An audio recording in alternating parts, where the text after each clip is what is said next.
Senator Inver, the floor is yours. Hello and welcome to my podcast. That's right, my podcast, because neither Brandon nor Josh is here to wrestle it from my cold, dead hands. I'm also not dead, so good luck with that, Brandon and Josh. In place of Josh, I've created this very convincing simulacrum that I have named Jish. Jish, as your first task, please change your name to accurately reflect your status. Oh, apologies. I am the Jish. I'm sure you all had a very productive winter break. I myself have spent it with my dark magics, making copies of my coworkers so that they can better do their jobs. Jish, would you say that your productivity has increased since you've replaced former Josh? Productivity over former Josh is roughly 1,000%. I am handcuffed to my desk. And Jish doesn't have to sleep. Also, great new updates on the technological aspects of the personality modifier I was able to install in Jish. You'll note that once I turn his autonomy up, Jish, turn autonomy up to 11. He'll assume nearly human characteristics. Almost human. Not perfectly human, not exactly human, but very close.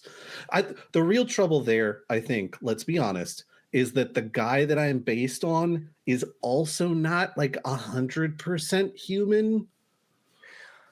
Well, we can't go spoiling the recipe. That's a trade secret, Jish, and don't make me have to refigure your protocols after this.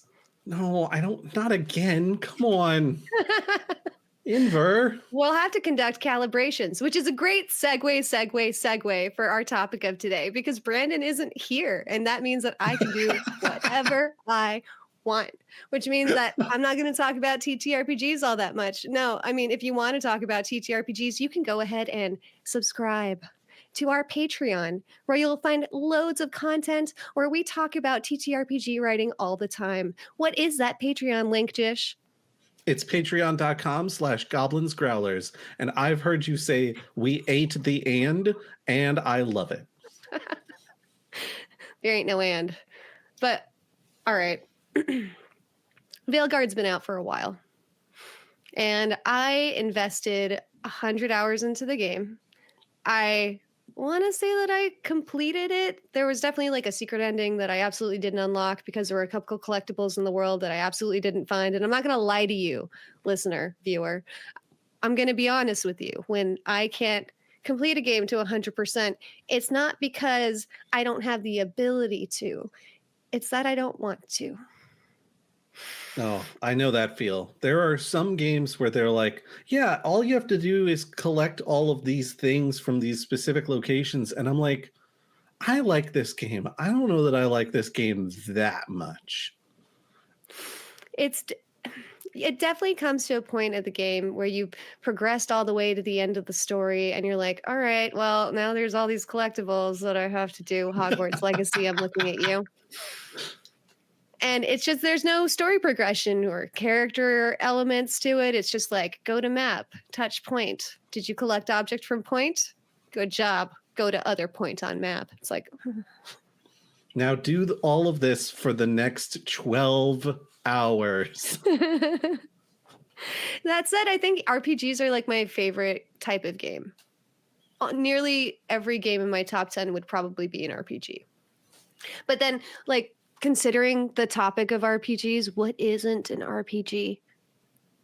Because in Pokemon, you're role-playing a Pokemon trainer, right? Like, aren't you assuming a role in every game that you're playing? I think the classic definition of an RPG is that you need to have experience of some kind of point system that increases your abilities or access to things or something like that. And I think if we just use the basic, like, oh, it's a game where you can improve your character as you progress through the game, then there's a lot of stuff that uses RPG elements. Yeah, is Hades an RPG? Yes. Yes. Hades is an action RPG. Fallout is a shooter RPG. Veilguard, of course, is very much an RPG, but I guess it's more of an action RPG than previous Dragon Age instances, right? Like I heard most someone of call them. it a platformer, but that's a spicy take. That's a spicy take. And Okay. we'll get into it. We'll talk about why. Listen, I wanted to love this game. Dragon Age is one of my favorite games. I started playing it in college a couple years ago. Origins, I want to say in like 2016. So it was it was a pretty close cut experience for me. Like I played them back to back to back. So I was able to see the progression of like the graphics and the story pretty easily. You said that you played Origins? Yes, so Dragon Age, the only entry I've ever played is Origins. And How I've far did picked you it up. get in Origins? My most recent playthrough, which Aw. was inspired mostly by Alex's, my darling wife's, vast, massive enthusiasm for the Dragon Age series and getting hype for Veilguard soon to come out. This is the farthest I've ever made it. And I still, let's see, I am 2 quests complete and working on the 3rd. Good job, Jish. You will get there. So I've helped out the Dalish, and I helped out the Mage Circle, and I'm at the Cliff Town. Red Cliff? Yeah. Okay. So you're actually 2 quest lines deep. That's pretty big. Yeah. Who did you choose in the Dalish camp? I told oh God, what's his name? You don't got to remember names. Did you pick the werewolves or did you pick the elves? I told the dude that he should probably off himself because his magic had obviously, and the whole like, I'm going to be poisoned by revenge for hundreds of years, despite the fact that all of the people who wronged me have been dead for generations. I was like, maybe you haven't looked in a mirror recently, but that's pretty messed up. And if the only way for this to end is for you to die, then you should probably die. And he was like, well, you can't kill me because then the spell will be unbreakable. And I was like, no, that's not what I'm saying.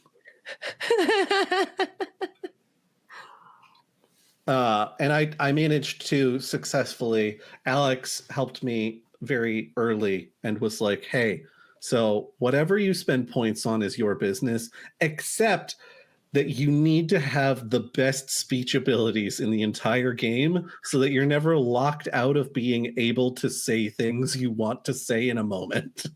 Yes. And I'm like, the rise of the charisma-based character. In before Baldur's Gate 3. Yeah. So the first time I picked up Dragon Age Origins was 2010, I want to say, on the Xbox 360. Heck yeah. And that was a very challenging gaming experience for me because it's a tactics game. And look, I'm not going to lie to anybody here. Uh-huh. I'm not a tactics boy. I'm just not. The closest I get to being a tactics boy is when I pick up like Warcraft 3 or StarCraft, and I'm like, I build the base, I get the minerals, and I make explosions happen. So, okay, would you say that the turn-based combat system of Origins turned you off to the whole series? I don't think it turned me off to the whole series. I think, so I have a simultaneous problem. Problem number 1 is I'm not a tactics boy. And I don't consider it to be turn-based, though I will say I have had to be coaxed into enjoying JRPGs for the most part. Probably my greatest sin of all gaming is that I have owned a Pokemon game from every series of Pokemon, like every generation of releases, since Silver. I have beaten the Elite Four 0 times. I usually finish the game enough to get whatever the legendary is for that game, and then I stop playing it. And people are like, well, why don't you beat the Elite Four? And I'm like, well, you got to like train your Pokemon up and all this. You gotta get good, and I'm just not Optimize your stuff. And I don't care about any of that. Yeah. The whole get good mentality. So I picked it up and put it down multiple times. And then Alex and I got into a relationship, and I learned very quickly that, first of all, I was going to need to play Chrono Trigger and Chrono Cross in order for us to even date. Like, that was a requirement. And then additionally, at some point, I was going to need to get more into Dragon Age than I had been, because otherwise we were going to have problems. You need to cosplay Zevran. No, I understand absolutely what Alex is going through. And Alex, I wish you were here. Okay. I just want to say that. Listen, I'm going to go full disclosure for you viewers, listeners, mostly Alex. We recorded some beautiful things earlier, and then we didn't press record on StreamYards, so they didn't get incorporated into the current episode. But know that we miss your presence. We wish you were here, and we're doing all of this for you, baby. Okay. All right.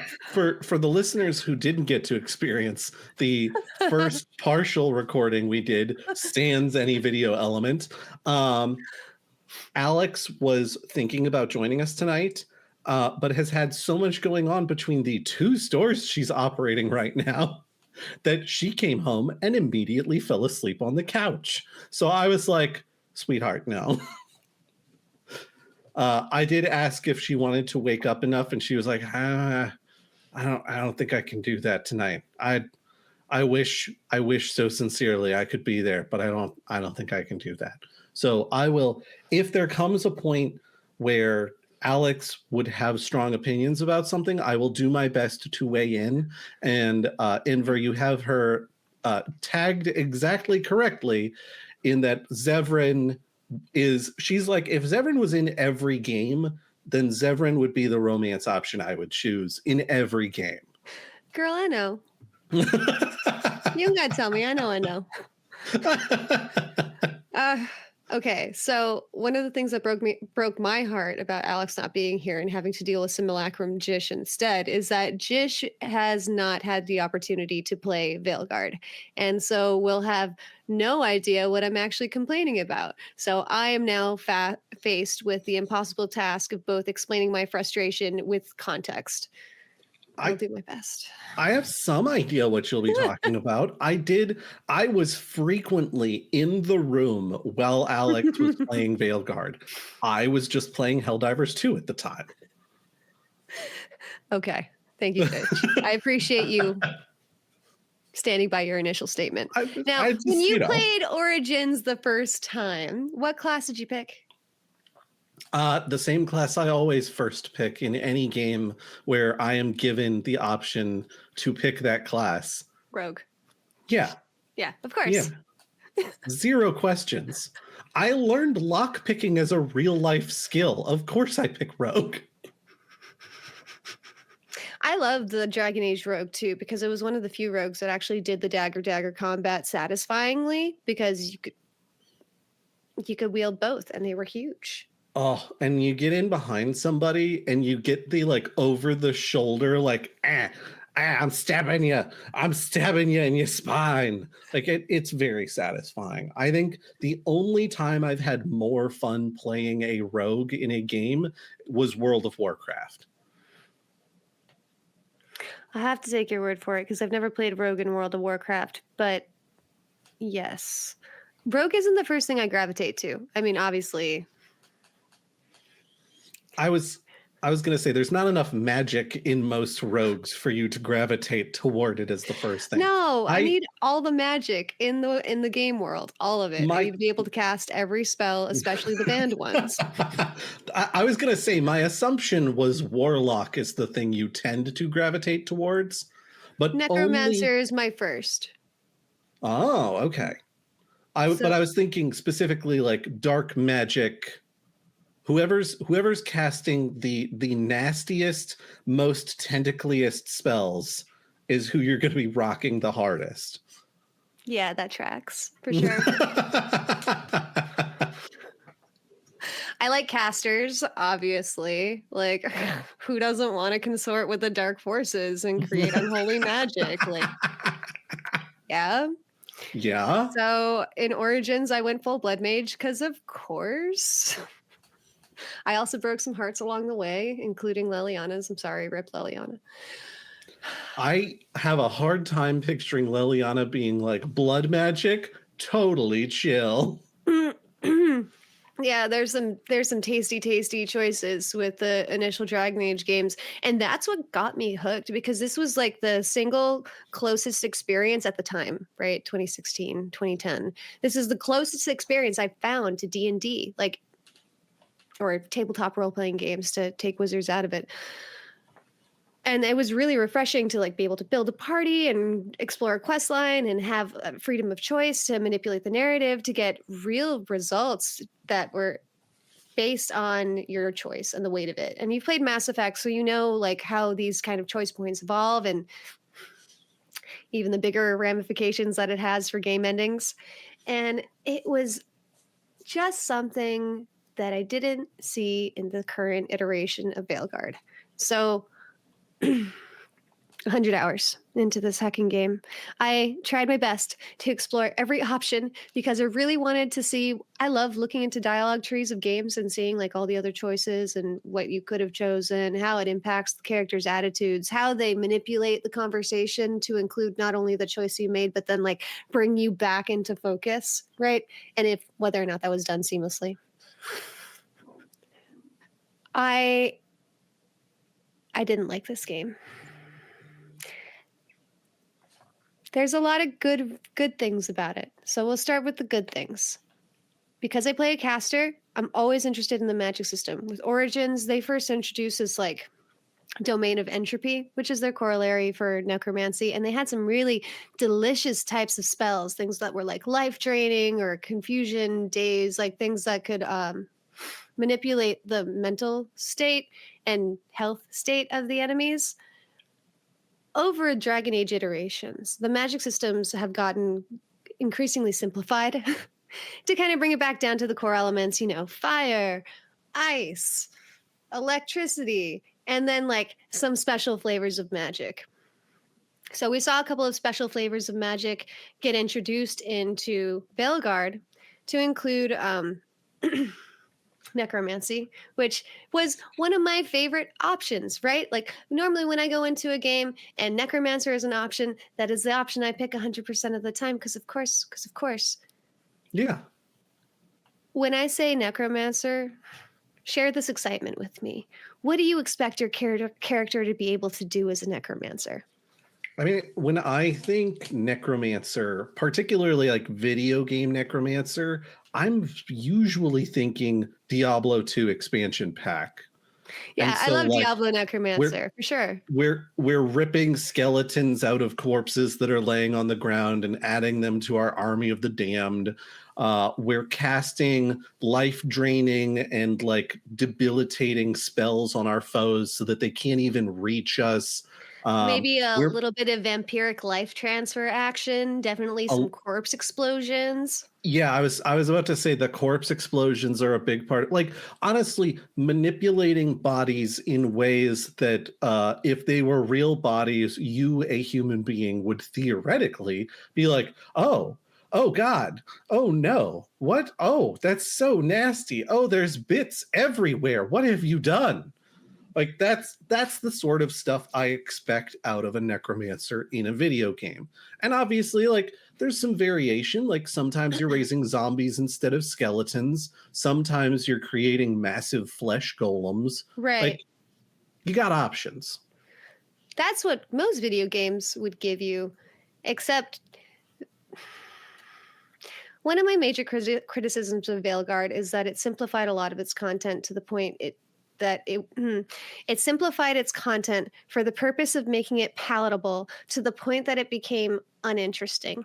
So let's take the Necromancer subclass as an example. I played Necromancer the entire duration. I think I was playing Staff. You can swap out between Dagger, Focus, or Staff. So there's a little bit of interesting versatility in the game, which I never used, but it was there as an option. When I was playing on staff, there are a couple of when you go into the skill tree, you can pick which skills that you want. Obviously, like it's pretty simple skill tree to navigate. It's not that complex. You won't have enough points at the end of the game to fill the whole thing up anyway, but it allows you to pick like certain types of magic. So you can kind of be a little versatile with it. Like if I wanted to do necromancy and lightning, I could do both of those, right? And kind of like split my tree so that I could focus on two different aspects of magic. But ultimately, you only have 3 skills to toggle through, right? Your basic attack, like your support ability, and then your main heavy attack. And there's other things like dodging and jumping and all that nonsense. But what I did for nearly 90% of this game is laser beam people to death with the status of magic just being like the necromantic life drain one. There was a pretty animation, but there were 0 summon skeleton abilities. No zombies, no constructs. The only skeletons that you really saw in game were the ones that were populating the necropolis of Navarra that you get to go to. And even those skeletons were just like the worker skeletons. Oh, and Manfred, I suppose, one of the companions who was also a necromancer, he had a skeleton, but that was not an option for us other junior associate necromancers. That's bogus. That's bogus. It was so sad. It'd be one thing if they were like, oh, yeah, you're thinking of animating skeletons, but that's just not how necromancy works at this point in this particular universe. To have animated skeletons, but also be like, but those aren't for you. No, no. What could possibly be the logic behind that? Because the whole point of the skeleton army being something that necromancers could have in a video game, because I understand, like, you don't want to set the player up so that they're an unstoppable, destructive, like, freight train, because then it takes all the challenge out of the game. I get it. The whole point of a skeleton army being a thing you can raise is that enemies who hit hard are sweeping through them like they are made of chalk. Right. Eviscerated with a single good hit. Right. One cleaving strike is knocking 4 of your skeleton warriors into pieces on the floor. It was really disappointing that it wasn't as well fleshed out. I wish I could have explored the other types of casters. I don't feel the desire to start a new game, though, so it's probably not going to happen. I did toy around with a bunch of the different combo abilities, which was fun. I enjoyed the combo mechanics, but here's one good thing I will say about playing a caster. Every time they do a new iteration of Dragon Age, it gets easier to play a caster, and that has good and bad traits. The good traits is that it's a lot more fun, right? I can sling spells without really thinking about it. You know, I got 3 options. I got this spell, and that spell. So it's not too hard for me to like engage in combat and deal with it on a real-time basis, because it's no longer turn-based, right? This is all real-time combat at this point, and they're trying to figure out how to make it work. That said, my library of spells has diminished. I can't cast the vast complexity of spells that I like to cast, and the versatility of a wizard is what draws me to it in the first place. Right. Like that, I don't know a single caster that's like, man, I really love playing a caster, but I hate having more than like 3 options of things to cast. I don't know a single caster like that. There's so many decisions. I mean, I understand that from the standpoint of someone who's very new to your franchise of game. Picking up a caster can be very overwhelming because you have a ton of options. And so it's like, well, you don't want to overwhelm new players, but the whole way you do that is you only introduce them to new spells a bit at a time.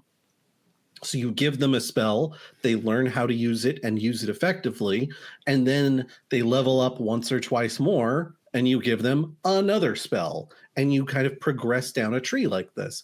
I would have expected Veilguard to be the same. The fact that it isn't is like, why? Why would that be a good idea? Well, they kind of neutered spells and Inquisition as well, kind of forcing you to pick kind of your domain or your school relatively early in the game so that you're kind of pushed into one category or another. That said, they also had like an amulet where you could activate it to refresh all of your attributes and traits so that you could respec into something else. You can't change from like caster to rogue, but you could change from caster subclass to caster subclass, right? That makes sense. That would allow for some versatility.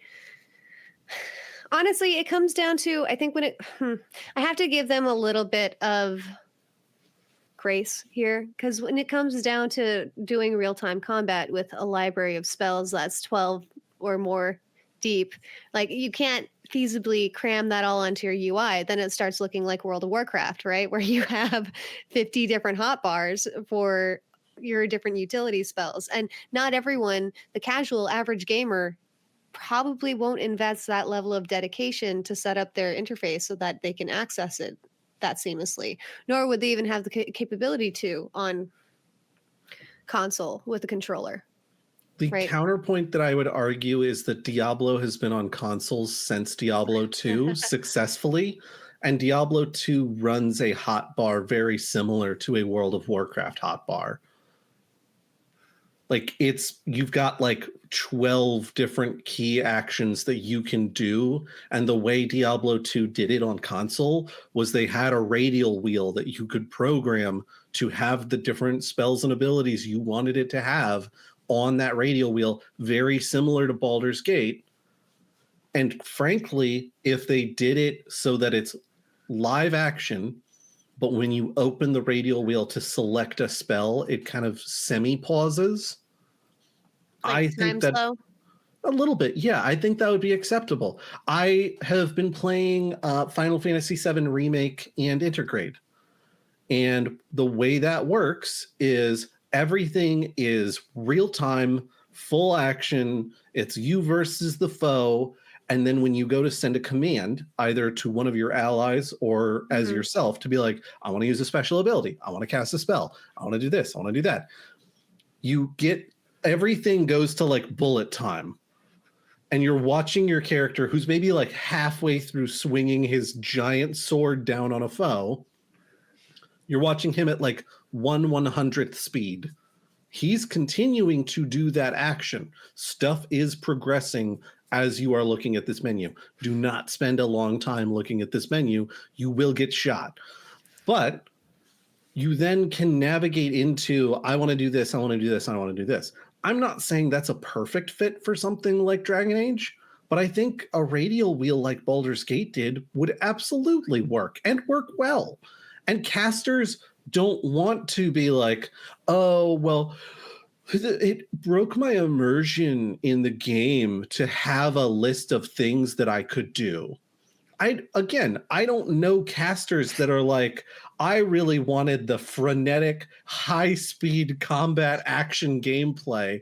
Most of the people I know that are trying to get that gameplay are playing warriors and rogues.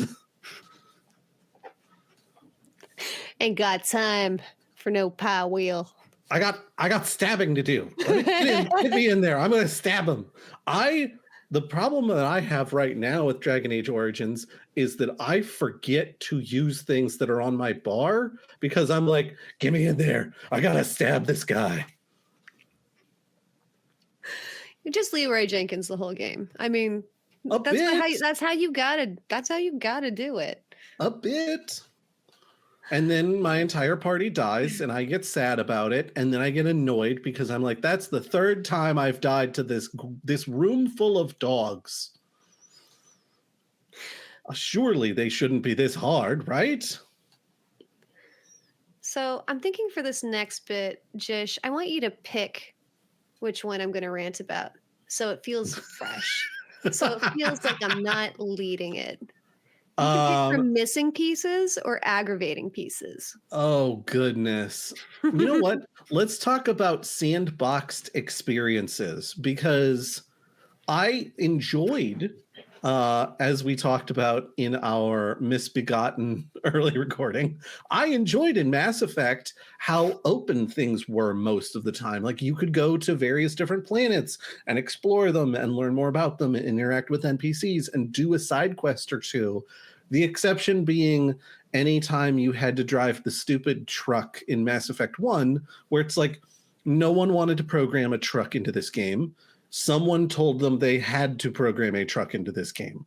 If you can show me a designer who worked on the truck missions in Mass Effect 1 that was like, God, I was so excited to get those in there and felt happy about what the end result was, I will be stunned.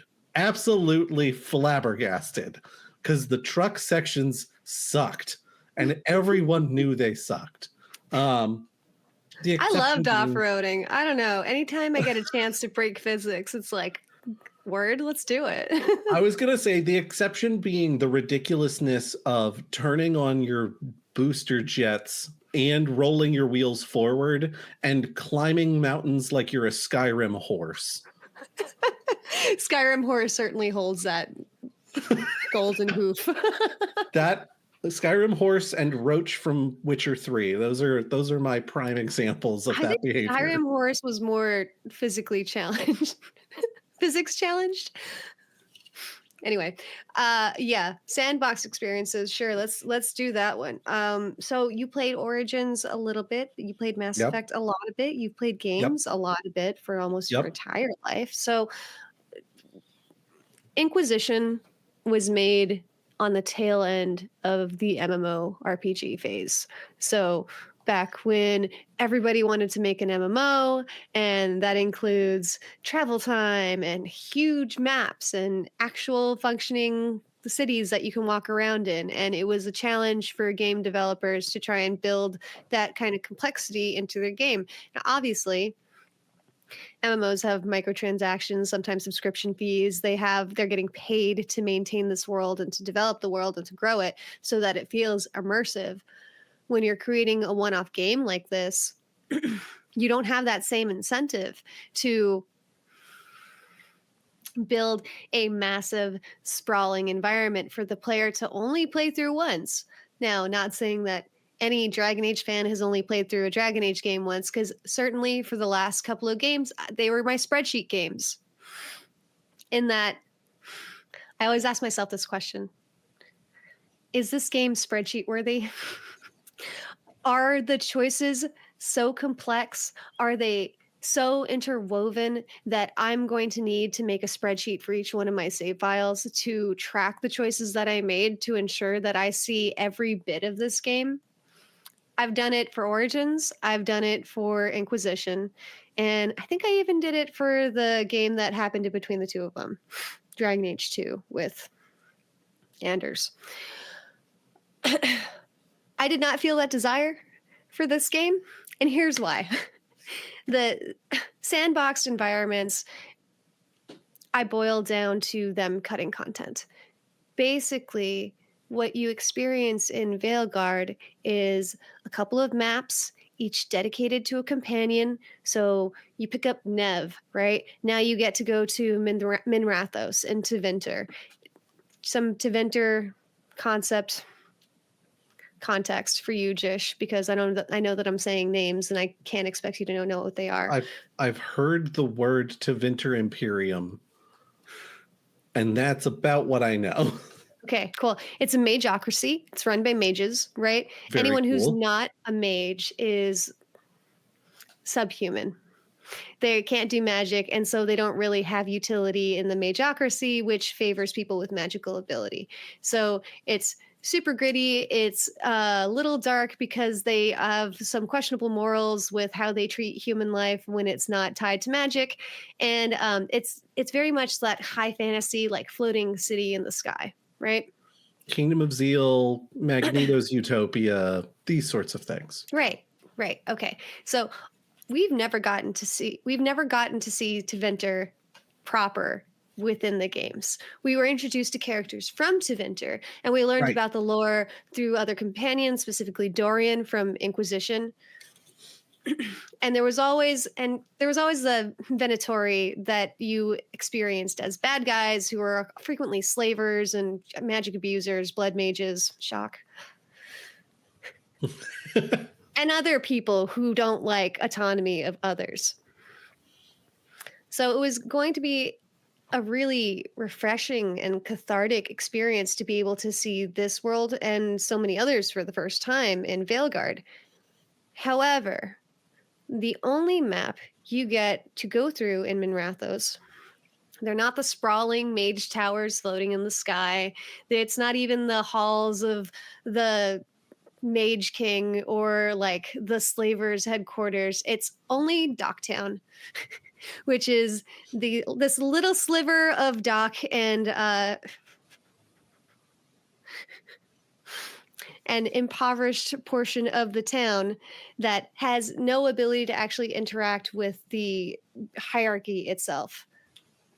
It's just the ground floor level and a couple stories of buildings to navigate through.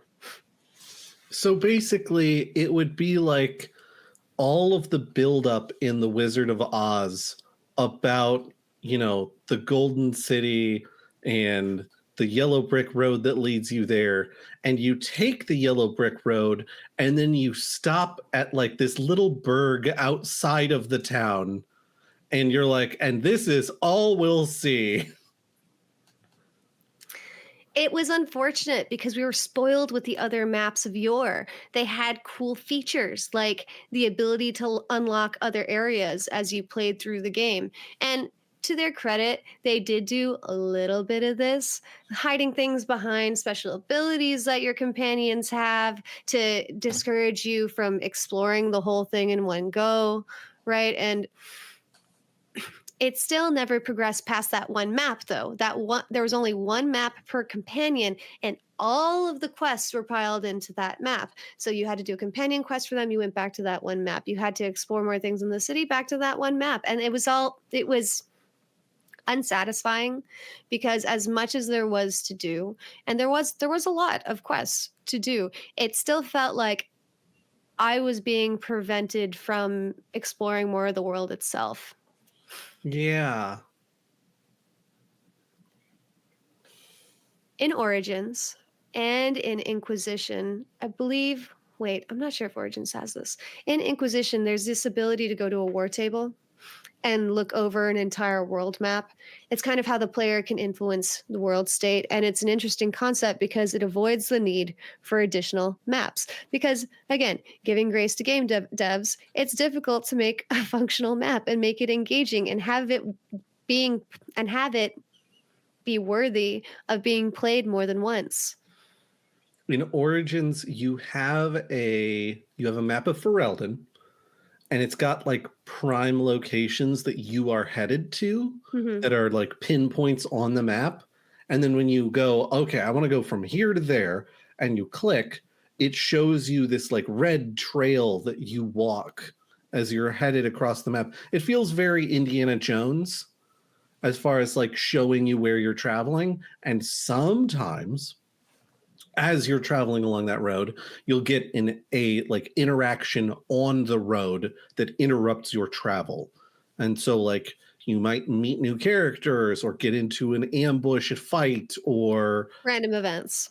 Right. Like it feels like random encounters, but the difference is the areas for these encounters are clearly planned.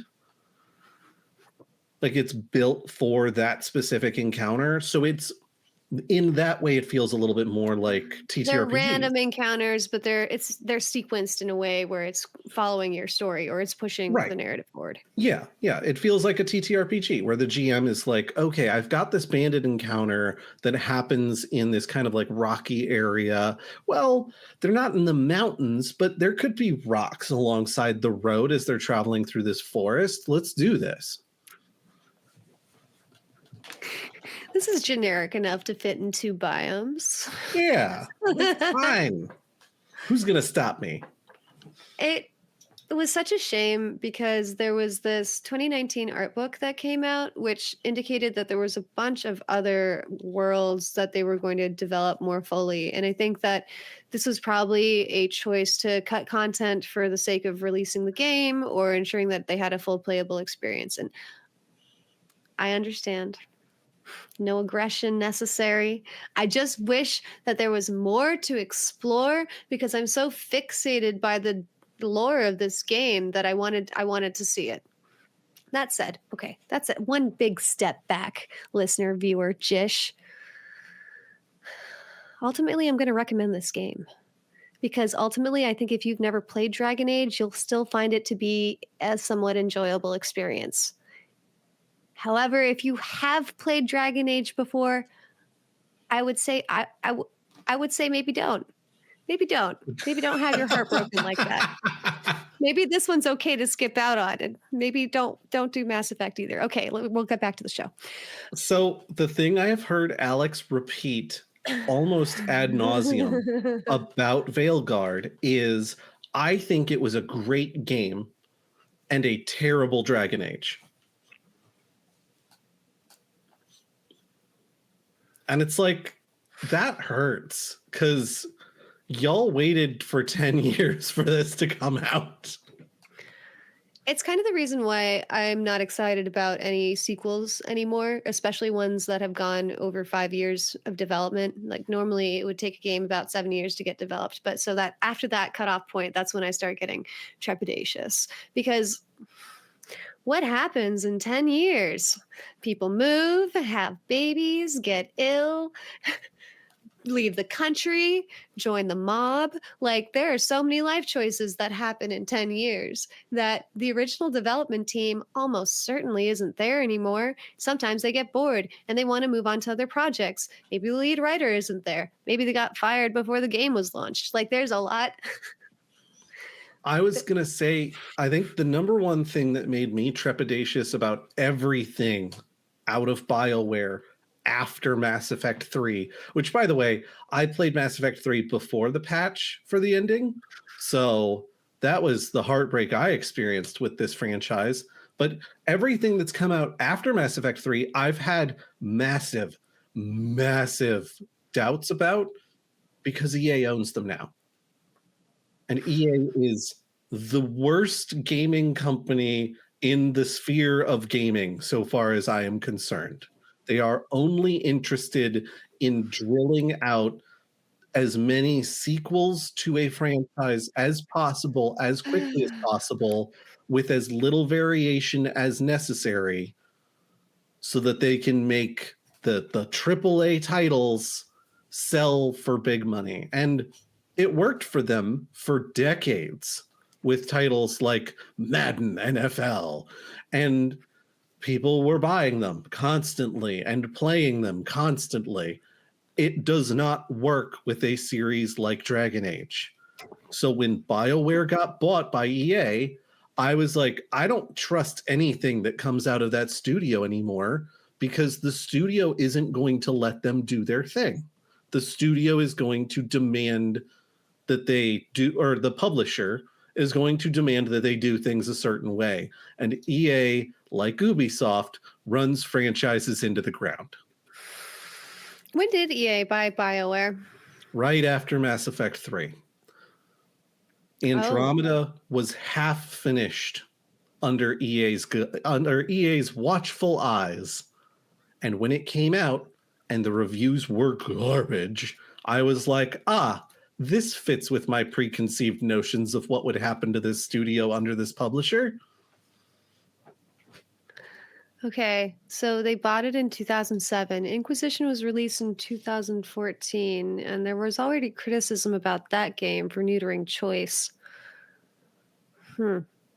I mean, you're not wrong. I'm crying over here in Sims land where I've easily purchased every single one of their 83 DLC packages for this base game, which is now free on most consoles. But like, yeah, no, I feel you. Listen, I have a crippling video game addiction, so I'm going to spend money on it regardless of whether I want to or not. Like, that's how addictions work.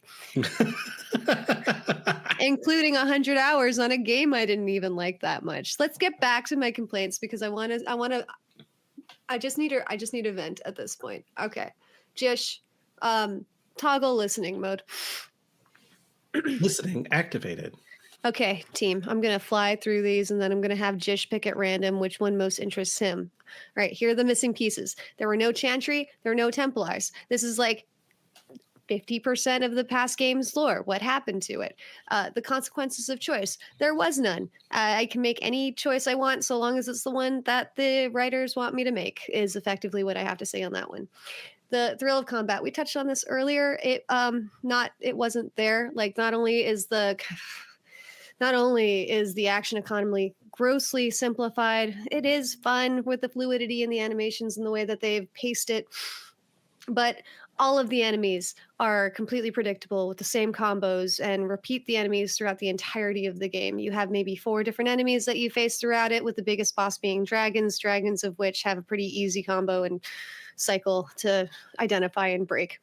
Puzzle complexity, none. Matching, sequencing for the most part, just images telling you what the answers are in front of the puzzle that you're expected to solve, which you got there. Maybe puzzles aren't, you know what, just activate autonomy. Maybe puzzles aren't worth putting in games anymore. Is that a weird take for this? Because I feel like game developers are just putting puzzles in because they're expected to put puzzles in without the love for the puzzle. You know what I mean? So I think puzzles are worthwhile to have in video games. However, what you need to keep in mind when it comes to putting puzzles in video games is that if you want the puzzle to be a satisfying puzzling experience, but not something that keeps your lowest grade players from getting through it, you make the puzzle give you a special reward for solving it. You do not make it a gateway that you have to pass in order to proceed through the game. At worst, you make it so that you can break the puzzle in order to proceed, making it so that you lose something valuable in the process of breaking it. I like that. I like that option because I disagree with you. I think that including them as kind of these fetch quests, these completionist markers, makes them irrelevant to the overall story. Like, why would you encounter a puzzle in the wild? Either it's a treasure map that you found because you've absconded with it from some miscreant on the road, or it's a puzzle to a secret door in a lair of an enemy who you shouldn't be solving anyway because you wouldn't have all the information to solve it in the first place. But I would argue that things like challenging platforming sequences are a puzzle. You need to figure out a sequence of actions that gives you a desired outcome. I think puzzles absolutely belong in video games. I just think for a video game like Dragon Age, maybe the puzzles don't need to be necessary for progression. And specifically, I bring to mind a quote that I read about raccoons in Toronto, Canada, which is the trouble with designing a completely raccoon-proof trash can is that the highest intelligence raccoons and the lowest intelligence humans have significant overlap.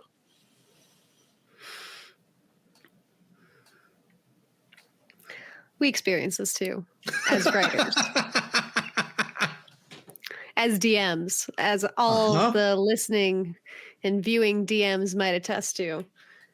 Doesn't matter how long you spend on that puzzle, you always need to find a way to bring it down for the players. But here's the thing. In a game like Dragon Age, you could set it up so that there is a puzzle to open a door. And if you successfully solve this puzzle, the door opens quietly and allows you to ambush a group of foes on the other side. However, if the puzzle drives you crazy, you can just blow up the puzzle and detonate your way through the puzzle door you needed to solve. But guess what? Now the enemy knows you're there and is going to come and try to kill you. In a game where the combat is satisfying and the puzzles are good, you will have people who want to do both paths because that's the part of the game they're the most interested in. I suppose I agree with you there, Jish. We'll have to table this one. You didn't win or anything, so don't get cocky. Listening mode re-enabled. Okay. All right. Characters, the companions. They make or break a game, one might say. You're playing with them the entire time. And there's normally like only 2 or 3 that you really want to play with anyway, which good news for you, because you can only take 2 other people with you. So that means out of the 6, you got to cut 4 that you never want in your life ever again. I'm kidding. 6? I'm kidding. Unlike Divinity Original Sin 2, they don't actually make you kill the companions you don't take with you. Only one of them. You do have to make a choice point fairly early on in the game, no spoilers, that effectively makes you choose one companion over the other and gives the not chosen companion a status effect for the rest of the game. And this choice kind of comes out of nowhere. Like you finish one quest and then you're immediately launched into this very critical choice where you cannot save beforehand. I had to replay 4 hours of content. I'm still salty about it. Alex's quote on this is that there's no reason that choice had to be that choice. One of those groups was fully capable of defending themselves. Those of you that know the know, I see Inver nodding in agreement. I'm nodding, listener. I'm nodding in agreement. Yeah. Can't really go further into that one without spoiling it. I guess, so if I'm advising ultimately that you don't play the game, come on into our Discord and chat us at it. Oh my gosh, let me take that again. Come on over to our Discord and chat at us about it on our Discord. We have a gaming section where you can talk about games, but not anywhere else on the Discord. That's not allowed. Read the rules. Okay. What's that Discord link, Jish? It's bit.ly/goblin discord. Okay. I was complaining about the companions, so. There are a lot of delicious options here, Jish. And to make this more delicious, what I want you to do is type into your web browser, type in Dragon Age Veilguard Companions, and I want you to tell me the one that is the biggest thirst trap for you. Oh, goodness. So I was looking at the companions briefly while Alex was playing. Okay. So I have some general idea. Do you need a link? No, I pulled them up. And I think based on aesthetic, just aesthetic, the one I'm the most curious about is Bellara. But I know for a fact that the fan favorite, the one that the most people are curious about based on aesthetic, is Lucanus. Yeah, that would be accurate.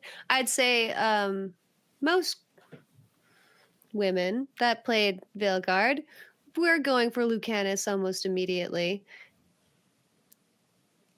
It's what's not to like, except for the fact that he only cares about coffee and the burn is so slow that nothing ever actually happens, and that throughout the entire game you get one smooch. Maybe we were spoiled by Baldur's Gate 3. Is what I'm saying. Alex said about Lucanus's romance plotline that if they were going to make him ace, they should have just told us that he was ace early enough that we could pivot. I have so many thoughts. We need to bring her back on this show, Jish. We do. Okay, Operation Kidnap Alex for episode 2 of ranting about Veilguard, specifically on the companion romances. But here's the thing: 100 hours, I get one smooch and one sexually suggestive cutscene with nothing actually shown. And that second thing is, as I recall, right before the end of the game, right? Like it's right. Like the prelude to the final combat. So I didn't actually romance Lucanus. I started and then I realized that the burn was too slow and that I didn't have the patience for that. I know what I like. Okay. I mean, that's fair. That's fair. You want somebody who's more passionate about you than coffee. I can understand and respect that. Right. What I want is a 20-year age gap and someone who aspires to lichdom and has a skeleton butler that I don't have. So I went Emmerich, because of course. Yeah, that makes sense. Makes sense. Because that seemed to be a relationship dynamic that they had no problem writing in. And I think everyone wants to bang Vincent Price just a little bit. I had not put together the Vincent Price vibes. Although now that you've said it and I've looked at him again, I am recalling Alex trying to tell me he had Vincent Price vibes, but forgetting Vincent Price's name for like 3 days, which made things really interesting because she's like, oh my God, this guy looks so much like, who's that famous director? The one, and I was like, who are we talking about? And she's like, he looks just like that one famous director. And I was like, I don't know. Well, I'm glad we solved the mystery for you, Alex. Come on to the show. I have a pretty unique way of playing this game, though. And when I play romance-based games, I don't like to choose. Like, I would forever enjoy a polygamy patch on all of my games, please. Game devs, if you're listening, enough of this monogamy shit. We don't need it, okay? Like, we can just romance them all. We have time for it. Unless the character is specifically monogamous. I think that's okay. Characters shouldn't have sexualities. That's my opinion. They should all be tab sexual, right? Baldur's Gate 3, thank you for spoiling us yet again. They should all be attracted to your main character, and that should be it. You know, maybe here. Okay, here's my quality of life improvement for romance options. You let the character, the player, elect how they like their romance. Do they want it to be direct? Do they want it to be a slow burn? Do they want it to be aromantic? You know, have them set up the guardrails for what they experience in the game.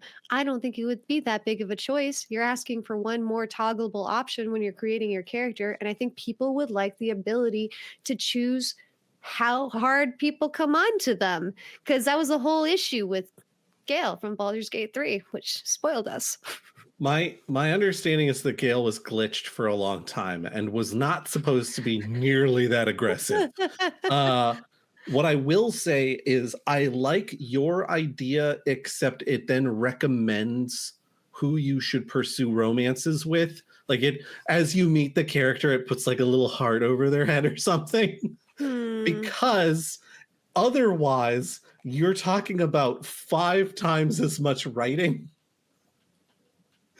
And these are RPGs. They already have 5 times the writing of any other game. I don't know about that. I don't know about 5 times the amount of writing. We're really only focused on the romantic scenes. And even then, we would be reflecting whether or not the flirtation would trigger, right?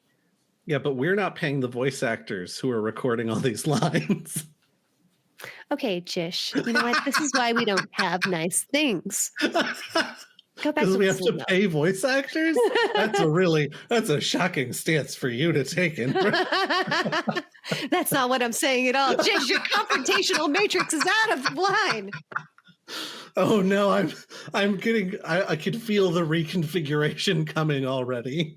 Okay, well, you know what? We have ranted about this probably long enough. I have some more rants I'm going to go into in the deep dives, which you can, of course, access if you are subscribed to our Patreon. What is that link again, Jish? That link is patreon.com/goblinsgrowlers. We ate the and. It's going to get confusing at some point. And because I simply don't want to, I think you're going to have to do the sign off too. We'll see you guys in the deep dives. Take it away, Jish. All right. I'm stretching. It's important to be limber when you do the outro. All right. Telephone, telegraph, tell a friend about the Goblins and Growlers podcast. Word of mouth isn't just Ludacris's best album. It's also the best way for people to learn about our podcast. If you have not already done so, please leave us a review on your podcatcher of choice, provided they allow you to do that. If they don't allow you to do that, write them a sternly worded letter or email about how you should be allowed to vote for us as being an awesome podcast. If you don't want to give us a 5-star or equivalent review on your podcatcher of choice, join us on the Discord, bit.ly/goblin discord. Complain at our faces instead of in our reviews, because it's a more effective way to affect change anyway. Specifically Brandon's. Right. You definitely want to be tagging at Way of Brandalore / at Master of Dungeon Administration. He really embraces the feedback in a way that Inver and we're ideas guys, you know? Ideas guys. You can find us on Big social picture media. People. You can find us on social media. Brandon is at Way of Brandalore on most places you can find him. I am at Black Cloak DM on most places you can find me. I think I said Black Clack DM at first. That's fun. Black Cloak DM on the places you can find me, which is mostly Blue Sky and Discord, let's be real. And Inver is at Inverlock. You figure out how to spell it, or if you're watching the video, it's on the screen. Speaking of which, check out our YouTube and comment and post things there. It's a fun leave place nice to interact with us. comments. Wait, I have a call to action. Listener, viewer, if you're listening to my voice right now, I'm hypnotizing you with the sound of this tone. Please go to the YouTube page. I need you to write a very specific comment into our comment section. As you well know, because you've been listening to this podcast for several weeks now, we're planning on attending Once Upon a Con, but what you did not know is that Brandon is planning on attending a masquerade, and I would love to know what you think he's going to wear to that. Type it in the comments below. Oh my God, yes, please. Please type it in the comments below. Check out our link tree, linktr.ee/goblins and growlers. That's got all of the links to our website, our store page, the newsletter that Brandon publishes once a month and is always like about a 5-minute read, because he wants you to have quick, easy to digest news snippets from things happening in TTRPGs that month and things happening with Goblins and Growlers. And if you want to read more, he's always got the stuff hyperlinked where he's getting the info from. So it's a quick and easy read. The newsletter's great. Check it out. You'll like it a lot more than you might anticipate. And then finally, check out our sister podcast, Quid Pro Roll, on your podcatcher of choice. That is the show that my darling wife, Alex, has been writing since she was something like 17 years old. And then she brought it to us as a campaign. And we were like, that sounds awesome. We're all going to be the absolute worst gremlin children you've ever run a game for, because all of us are professional GMs. And it turns out that when you spend a lot of your time professional GMing, you get some really zany ideas about how your characters are supposed to interact with a world. It's certainly just you all taking it out on Alex for the good majority of the episodes. But it's a good time.